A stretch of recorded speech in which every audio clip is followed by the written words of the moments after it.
Welcome back to the channel. Today we are reviewing the SBDY 115J1 Seiko 4th generation Save the Ocean Antarctica Monster. I've already done a review, as you can see, on my SBDY 105J1 Monster. And these are both Save the Ocean Antarctica versions of the 4th generation Monster. I bought both of these watches right around 2 years ago, maybe a little under 2 years. I had bought these phenomenal watches from Little Treasury Jewelers in Gambrels, Maryland, and my salesman was Chris, who's a really great guy. And I've bought 3 watches from Little Treasury Jewelers. These are 2 of the 3 that I've bought. Definitely recommend them. They have probably one of the best Seiko collections of watches to buy, including Grand Seiko. But I have been a admirer of Little Treasury Jewelers for a long time, and it's a great place to go visit, check out their watches. They have probably one of the best watch stores in Maryland, without a doubt. Anyway, back to the watch. This is my SBDY 115J1 watch. The dimensions of this watch are almost 42.5 millimeters. Lug to lug is about 48, and the thickness on these is about 13.8, is what I just measured with my calibers. A little thick, but not overly thick. I've never owned a 1st, 2nd, or 3rd generation Monster. It's one of the watches that I just never bought, and I don't know why. There's been so many times I've almost pulled the trigger on a Seiko Monster watch in the past and never did. When the 4th generation Monsters first came out, I wasn't feeling it because they didn't have the traditional stainless steel bezel. They were stainless steel bezels, but they were IP coated, different colors, black. I think the Patty Monster had the blue IP coated, that is one other Seiko Monster I would definitely like to get into the collection. But when I saw these, this kind of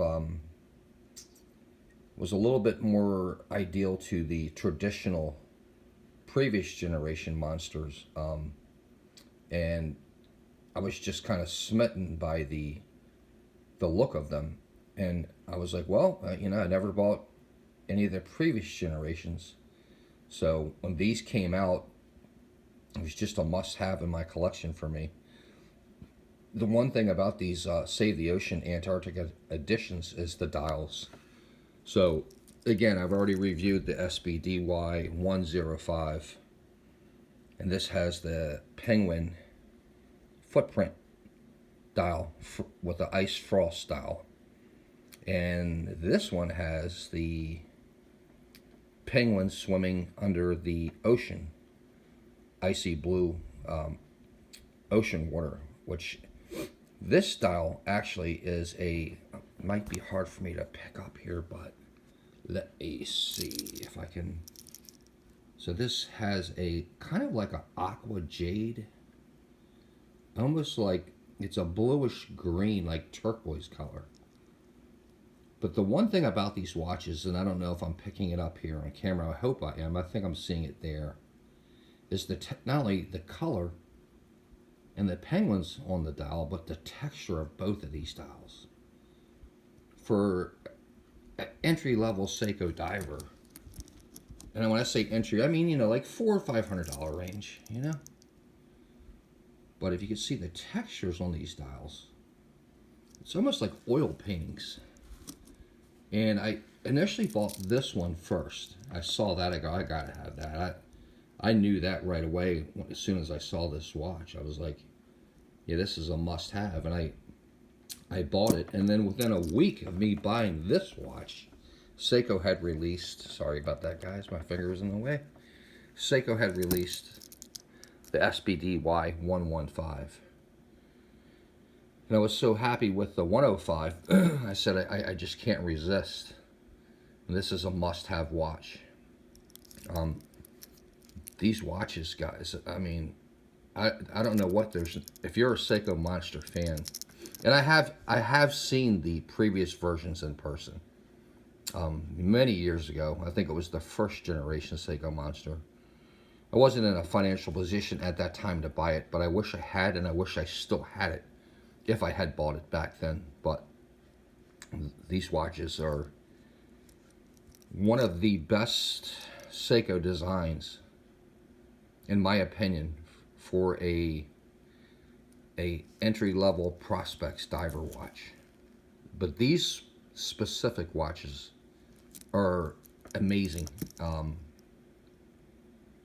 The design of this watch, just by looking at the bezel, the polished, shiny surfaces, the contrast, the bracelets on these watches. I know a lot of people don't like Seiko bracelets. Even Seiko enthusiasts just don't like the bracelets. I don't have a problem with it. What differentiates this watch from the previous generations is this actually has a solid end link. The previous generations, it was a solid end piece that it wasn't a fitted piece. You guys know what I'm talking about. There was kind of like a gap between the top of the case there. But this watch actually has a solid end link. And the design on this bracelet is reminiscent to the previous generations, but it has the brushed piece with the center links being polished, and it's just amazing. This has the Seiko wave on the back of the case, and I don't know. Again, I always wanted the Seiko Monster. I scored on these two within like 2 weeks. I bought both, and I couldn't be happier. These wear so well. As far as wrist presence, it's not a huge watch at 42, 48 lug to lug, and like I said, around 13.8, 14 thick. But when it's on the wrist, it just feels so good. It's a solid. Both of these watches have a phenomenal wrist presence, and they're just so solid. And these are two of my favorite Seiko watches in my collection. I'll give you guys a quick wrist shot. Hold on one second.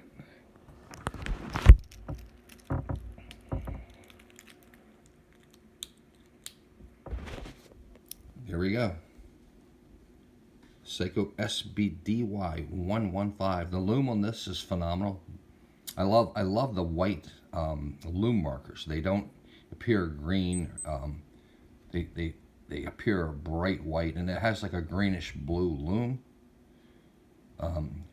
Another thing that I love about this version is it has a gold tip second hand, and it's just a beautiful contrast with the dial and the hour markers on the watch. So, just a quick review today, guys. I'm trying to get one video in a week if I can. But this is the SBDY 115 J1 Save the Ocean Antarctica Edition's 4th generation Seiko Monster. Thanks, guys, for checking out the video, and have a wonderful day.